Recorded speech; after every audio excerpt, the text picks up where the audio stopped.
Wer war Johnny Cash als Mann, als Mensch, als Künstler?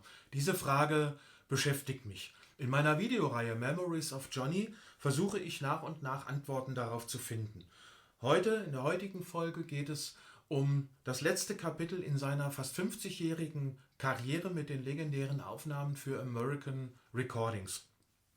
Viele bezeichnen dieses Kapitel als die Auferstehung des Johnny Cash. Wenn du dranbleibst, erfährst du warum und dazu noch viele weitere Details. Am Schluss präsentiere ich Cashs ersten Song für American Recordings, Delia's Gone. Damit herzlich willkommen zu Memories of Johnny. Gleich nach dem kurzen Intro geht's los. Hello, I'm Johnny Cash.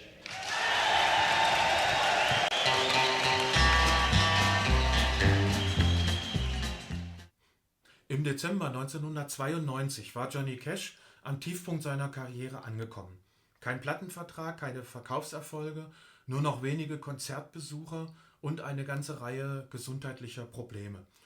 Aber er wollte nicht aufgeben und er sagte in einem Interview mit dem Rolling Stone Magazin, ich zitiere mal: Ich würde gern ein Album mit dem Titel Johnny Cash Late and Alone machen. Ich würde gern richtig harte Songs schreiben, Songs mit Mumm und Dinge sagen, die man heutzutage nicht zu hören kriegt. Zitat Ende. Late and Alone übersetzt spät und alleine, so sollte der Titel sein. Dass sich sein Traum nur wenige Monate später erfüllen würde, wusste er zu diesem Zeitpunkt noch nicht. Um das aber besser zu verstehen, blicken wir noch einmal kurz zurück. Ende der 60er fanden ja seine legendären Gefängniskonzerte statt. Danach produzierte er seine TV-Show für den Fernsehsender ABC. Diese Show wurde nach etwa 1,5 Jahren im März 1971 wieder eingestellt und er hatte kurz vorher seinen Song Man in Black veröffentlicht, erstmals, der ja für alle Zeiten zu seinem Image und Markenzeichen wurde. Er produzierte auch weiter Platten, er nahm weiter Songs für Platten auf und ging auf Tour. Aber seine Platten wurden immer weniger gekauft. Ständig war er auf der Suche nach neuen Songs und Songschreibern. 1976 hatte er seinen letzten Nummer-1-Hit mit One Piece at a Time. Und einige Details dazu oder weitere Details dazu habe ich in einem meiner letzten Videos, was ich im Hintergrund einblende, schon mal erzählt. Johnny Cash und Columbia Records, der Titel, schaust dir gerne nochmal an. Sein Plattenlabel gab sich immer weniger Mühe, seine Platten zu vermarkten und auch die Radiostationen ignorierten seine Aufnahmen weitestgehend. 1986, 87 änderte auch sein Wechsel von Columbia Records zu Mercury daran wenig. Im Gegenteil, es wurde immer stiller. Er verlor seinen Mut und auch seine Kreativität. Er hatte auch keine Lust mehr, ständig jungen neuen Produzenten was vorzusingen und sich beweisen zu müssen. Er hatte Nashville mit aufgebaut, aber sie ließen ihn nach und nach fallen. In diesen Jahren hatte er noch dazu einige Rückfälle in die Drogen und teilweise massive gesundheitliche Probleme. Dazu erzähle ich aber später nochmal in einer anderen Story mehr Details. Im Oktober 1992 tritt Johnny Cash mit seiner Frau June Carter beim 30-jährigen Bühnenjubiläum für Bob Dylan auf. Sie singen im Duett Dylans It Ain't Me Babe. Im Publikum sitzt Rick Rubin, er hört den beiden zu und ist insbesondere von Cashs Auftritt begeistert. Jetzt weiß ich nicht, ob du Rick Rubin kennst oder er dir was sagt, deswegen möchte ich gerne dazu noch ein paar Sätze ergänzen. Rick Rubin ist Jahrgang 63 und veranstaltete nach seinem Studium DJ-Partys, gründete eine Band und war Mitbegründer des Plattenlabels Def Jam. 1988 verlässt er Def Jam und gründet Def American. Unter diesem Plattenlabel produziert er Bands wie Run DMC, die Beastie Boys oder die Red Hot Chili Peppers als Beispiel. Er produziert auch ein Soloalbum mit Mick Jagger, was aber nicht sehr erfolgreich ist. Und er hatte die Vision, einen Künstler zu finden, der eine Legende ist, aber die besseren Tage hinter sich hatte. Bis zum Live-Erlebnis im Oktober 1992 kannte er noch nicht viel von Cash, außer natürlich einigen der Klassiker, aber er war von Cashs Energie bei dem Auftritt durchaus angetan. Er hat danach versucht, über Cash Manager Lou Robin Kontakt aufzunehmen. Allerdings war Cash durch seine Erfahrungen mit seinen Plattenlabels und Musikproduzenten durchaus sehr misstrauisch und hatte auch keinen Zugang zu den Musikproduktionen von Rubin. Im Gegensatz dazu sein Sohn John Carter Cash und seine Enkeltöchter schon, die kannten sehr wohl die Produktion und schwärmten auch für die Beastie Boys zu dieser Zeit. Schließlich war Cash Ende Februar 1993 zu einem Treffen bereit. Das Misstrauen blieb anfangs.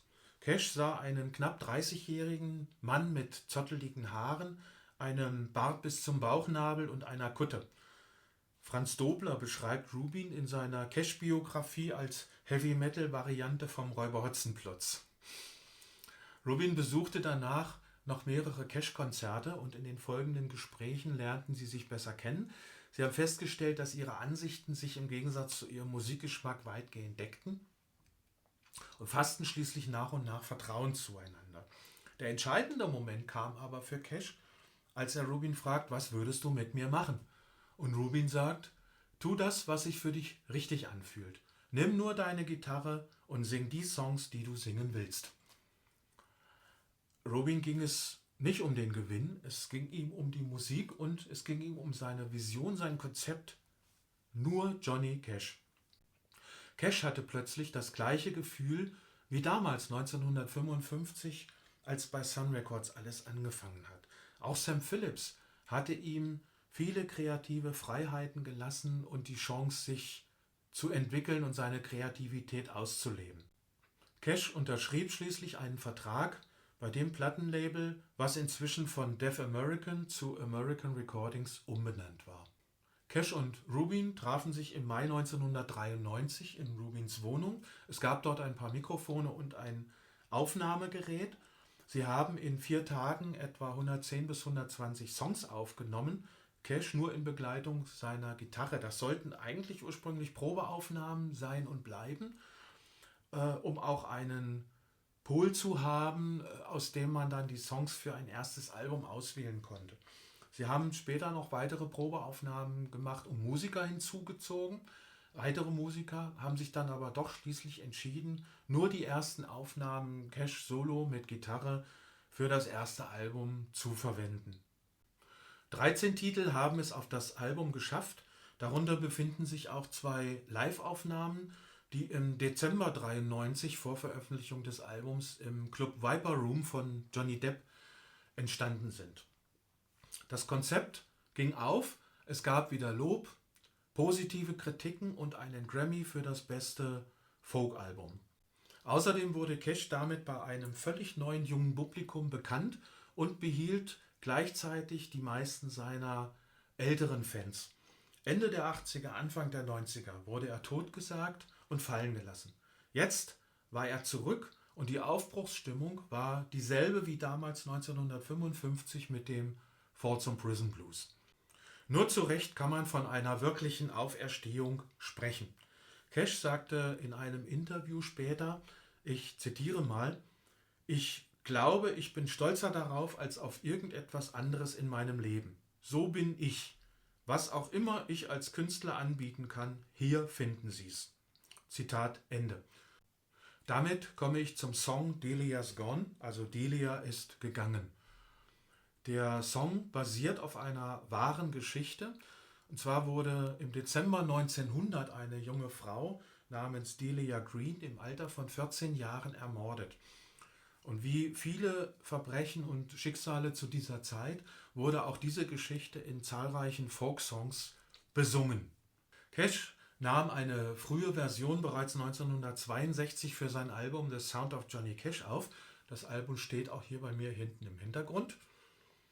Für American Recordings hatte er für diesen Song ein paar neue Strophen geschrieben, die mit der ursprünglichen Version nicht vergleichbar sind.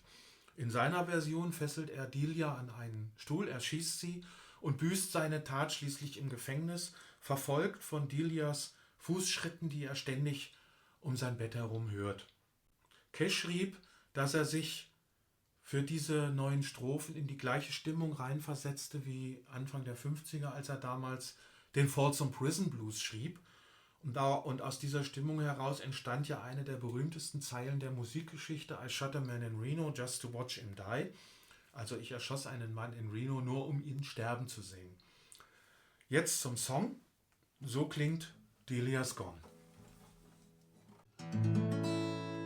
Delia, oh Delia, Delia all my life. If I hadn't shot poor Delia, I'd had her for my wife. Delia's gone, one more round, Delia's gone.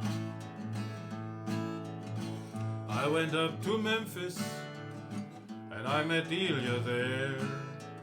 Found her in her parlor, and I tied her to her chair. Delia's gone, one more round, Delia's gone. She was low down and trifling, she was cold and mean. Kind of evil, make me want to grab my submachine. Delia's gone, one more round, Delia's gone. First time I shot her in the side. Hard to watch her suffer, but with the second shot she died. Delia's gone, one more round, Delia's gone. But jailer, oh jailer, jailer I can't sleep, 'cause all around my bedside I hear the patter of Delia's feet. Delia's gone, one more round, Delia's gone. So if your woman's devilish, you can let her run, or you can bring her down and do her like Delia got done. Delia's gone, one more round, Delia's gone. Delia's gone, one more round, Delia's gone. So, ich hoffe, es hat euch gefallen und wir sehen uns in meiner nächsten Folge wieder. Ich bleibe noch etwas in dieser Zeit, möchte noch ein paar mehr Details erzählen zu dem Konflikt zwischen Nashville und Cash und möchte auch ein paar der American Recordings Alben noch etwas näher vorstellen, präsentieren. Jetzt kündige ich den Song noch nicht an, den muss ich mir noch überlegen. Aber bis dahin, bis zum Wiedersehen, tschüss und bleibt gesund.